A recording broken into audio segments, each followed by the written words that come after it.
आता जे सांगतात का नाही दादांना दिले साहेबांची मुलगी सुप्रियाताई होती मग त्यांनी किती विकास करायला पाहिजे. कोपरा गाठलाय असलं ना कोपरा कोपऱ्यात तिकडे नाही इकडे नाही. मुद्दा महत्वाचा आहे, विकास महत्वाचा आहे. दादांनी जे विकास केलेला असेल, लाडकी बहीण योजना असेल, शेतकऱ्यांना वीज मोफत असेल, मुलींना शिक्षण मोफत असेल, हे फक्त दादाच करू शकतात.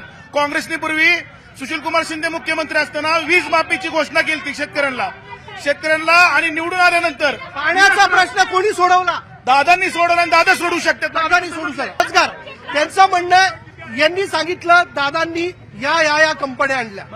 यांनी म्हटलं दादांनी नाही, पवार साहेबांनी आणल्या. त्यांनी म्हटलं की दादांनी एक दारूची फॅक्टरी आणली. काय नेमकं खरे काय म्हणजे एमआयडीसीचा कंपनी आणल्या, साहेबांनी आणल्या, पण त्याला मूलभूत सुविधा वीज रस्ते दादांनी आणले.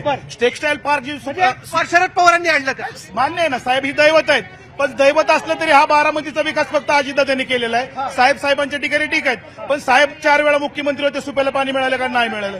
10 वर्ष कृषी मंत्री होते, सुप्याला पाणी नाही मिळालं. आणि दादांनी तुम्हाला आता सांगतो, करा निराजोड प्रकल्पाने 1000 कोटीचा पहिला टप्पा मंजूर केलाय या पाण्यासाठी. आणि खडकवासला ते फुरसुंगी बंद पाईपलाईन पाणी आणून तिथून नाजरात पाणी आणून ह्या सुप्या पर्यंतला कायमचा दुष्काळ मुद्दा रोजगाराचा आहे.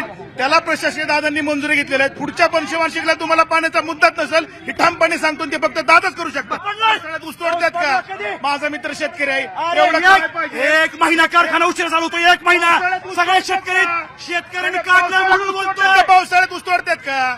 3600 रुपये या महाराष्ट्रात एकमेव असा कारखाना माळेगाव दादांच्या नेतृत्वाखाली 3600 रुपये भाव देणारा कारखाना माळेगाव. फक्त लबाड बोलायचं पण काय बी बोलून नाही जमणार आहे. ही सर्वसामान्य लोकांना माहित आहे.